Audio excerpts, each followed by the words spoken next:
अब आमिर रज़ा साहब, अगर मखलूत हुकूमत नज़र आ रही है, फ्री एंड फेयर इलेक्शन भी हमें नज़र नहीं आ रहे, सदर पाकिस्तान भी कह रहे हैं कि उनको मुश्किल लग रहा है कि जनवरी में इलेक्शन हो सकें, वो अपनी तरफ से जो वो कर सकते थे, जिस तरह की भी कोई दरमियानी चीज़ उन्होंने एक वो दे दी कि रिकमेंडेशन दे दी कि आप इस तारीख को इलेक्शन करवा लें। तो सर, क्या ऐसी हुकूमत, ऐसा सेटअप, ऐसा सिस्टम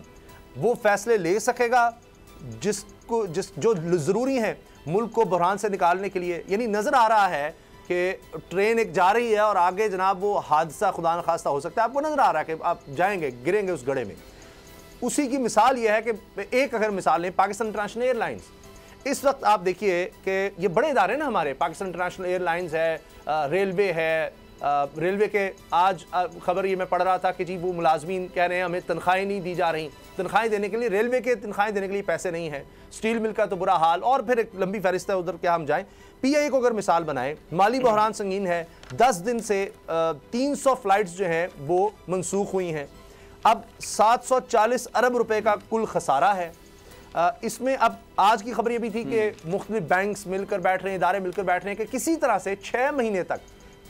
तक चंद फ्लाइट्स को चलाया जा सके। सर, चंद फ्लाइट्स को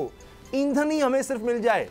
तो क्या जो सेटअप आप देख रहे हैं, मौजूदा हालात जो देख रहे हैं सर, ऐसे बहरानों से वो सेटअप वो निकाल सकेगा? या मियां नवाज शरीफ साहब को जिस तरह थाली में रखकर इक़्तिदार देने की कोशिश हो रही है, और उनके जो विज़र्ड हैं वो इसहाक डार साहब हैं, क्या वो निकाल सकेंगे पाकिस्तान की तारीख के सबसे ज़्यादा अरसे तक वो वजारत ख़जाना संभालने वाली शख्सियत, वो क्या इस बहरान से निकाल सकते हैं? सर देखिए, मेरे ख्याल में हर दूसरे पाकिस्तानी के जहन में यही सवाल है और इसी तरह के अंदेशे हैं। और जो मैंने प्रोग्राम के पहले से मैं अर्ज़ किया था कि पाकिस्तान जिस नाजुक और पेचीदा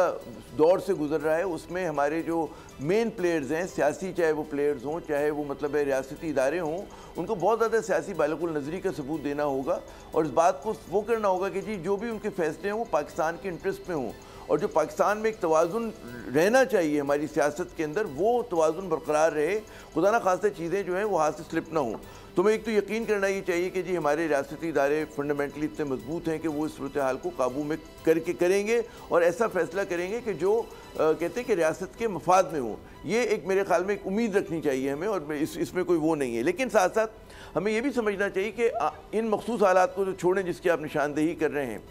आम हालात में भी पाकिस्तान के सिविलियन इदारे जो हैं वो कमज़ोर हैं और अंडर डेवलप्ड हैं, और हमारी सियासी जमातें जो हैं वो उस तरह की डेमोक्रेटिक पॉलिटिकल पार्टीज़ नहीं है कि जिस तरह एक हम शहरों में बैठ के तस्वुर करते हैं जैसे कि दीगर जमहूरी ममालिक में होते हैं। तो पहले ही हमारे यहाँ जो जमहूरियत का इंस्टीट्यूशंस हैं वो कमज़ोर भी हैं और फ्लॉड भी हैं। अच्छा, उसमें अगर ये तासुर मज़ीद गहरा होता है कि जी इंतखाबात के हवाले से जिन अंदेशों का आप निशानदेही कर रहे हैं, जो आप बात कर रहे हैं, तो उसके अंदर तो फिर और ज़्यादा गड़बड़ होगी। तो यहाँ पर फिर इस बात की बहुत ज़्यादा ज़रूरत है कि जो पब्लिक परसेप्शन में जो भी सियासी अमल हो वो लेजिटिमेट हो, उसके नतीजे में जो हुकूमत बने उसके ऊपर लोगों को एतमाद हो। बेशक वो मखलूत हुकूमत हो, बेशक उसमें मतलब है कि ठीक है, अगर फ़र्ज़ करें कि रियासत ये महसूस करती है कि नवाज शरीफ साहब के साथ माजी में ज़्यादती हुई और उनको दोबारा से मतलब है कि उन ज़्यादतियों को रिड्रेस किया जा रहा है, उनको एड्रेस करने की कोशिश की जा रही है। लेकिन मसला ये कि रियासत को तो इस बात का अंदाज़ा है, अवाम के जहनों में या एक बहुत बड़ी तादाद है पाकिस्तानियों के जहनों में जिनको 20-25 साल 30 साल तक एक मुख्तलिफ़ किस्म का बयानिया बताया जाता रहा, उनको ये बात समझ में नहीं आ रही। तो मैंने कल के प्रोग्राम में भी बात की थी कि नवाज शरीफ साहब का भी चैलेंज है कि वो पब्लिक परसेप्शन कैसे तब्दील करते हैं अपने हवाले से,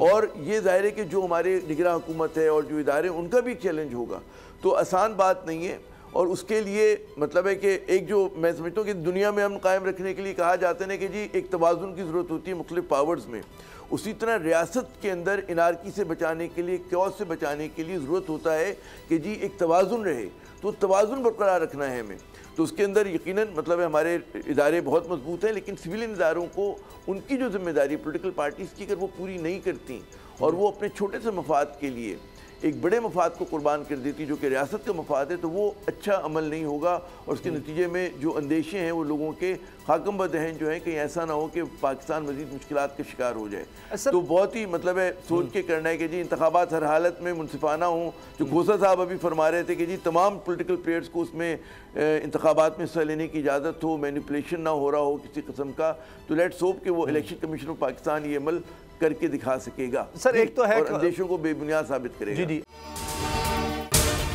अगर आपको ये वीडियो पसंद आई तो सब्सक्राइब करें और बेल पर क्लिक करें। सब्सक्राइब करें और बेल दबाएं ताकि कोई खबर रह न जाए।